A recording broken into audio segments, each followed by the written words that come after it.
Hello everybody, and welcome back to another episode of the Break Room Playbook. After daylight savings, our bodies are still trying to catch up, and what we eat has a big role in how we feel. So we thought who better to talk to than our VP of Dining Services, Michael Chapman. Thank you, Michael, for being here. Absolutely.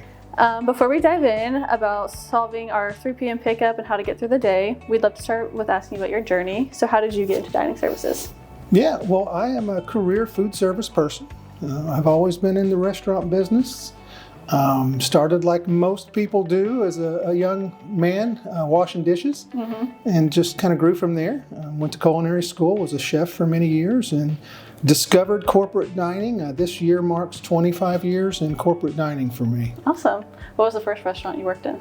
I worked at a restaurant out of Knoxville, Tennessee called Litton's Market and Restaurant. Nice. Very, cool. very popular place in Knoxville. Awesome. Well, we're glad to have you here at 5-Star. All right, how do you think 5-Star stands out in our industry?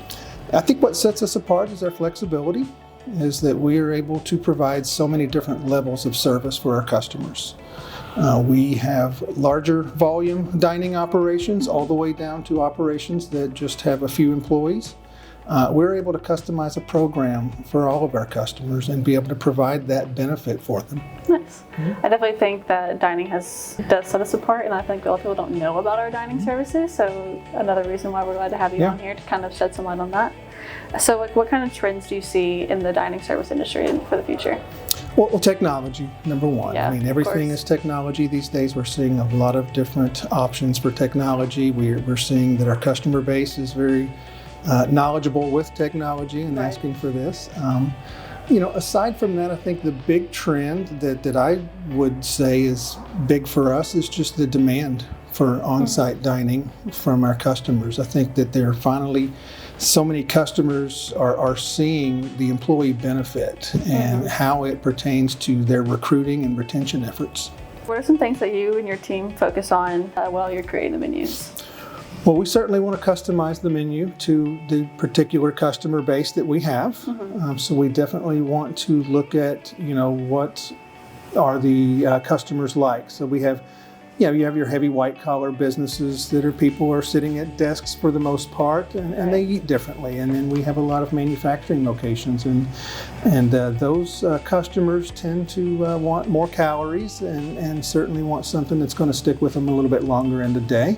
I think that's really important for us, but at the same time we look at all different kinds of demographics.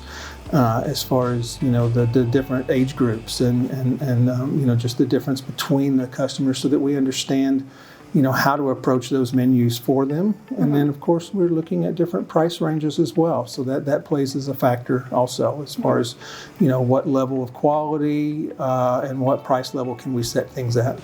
Does every dining unit have the same menu, or are they all different? Absolutely. Everyone is different. Every dining location is different. There are no two that are alike. There are some that are similar, but they're all different. So we truly do customize a program for every customer. And what works for one place does not always work for company B down the street. Absolutely. All right, now that we've kind of talked about your time in the industry and how 5-Star stands out and innovations and whatnot, it is time for everyone's favorite portion, our Would You Rather questions.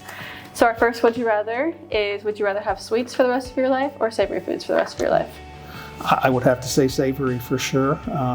I love my sweets, but I don't think I could live off of them. Fair. I think savory is what I would have to choose. Make me choose between the two. That's the Would You Rather. You have to Hypothetical. pick. Hypothetical. Yes. All right, would you rather design a menu for a fancy restaurant or for a food truck?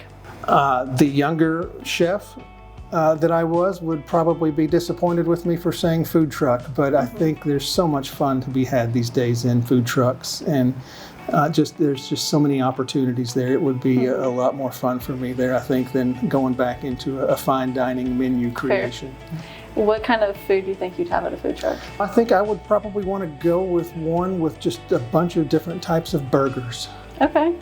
Just different burgers. Burgers. A lot you can do with that, and just unique. Yeah, absolutely. And you can definitely customize that, and you can add the fusion in there. Everybody loves a good burger. Yeah, there's lots you can do with that. All right, the next one. This one's a little bit harder. Would you rather only eat your favorite food every day for a year or try a new dish every single day for a year? I think this goes back to the culinary background that I have, and add to the fact that I just love to try new dishes all the time. I would definitely want to go with the variety of trying something new every day. Oops. Nice. So, as to stay on kind of theme with the 3 p.m. afternoon slump, how do you get through your afternoon slump? Would you rather have a coffee or a smoothie?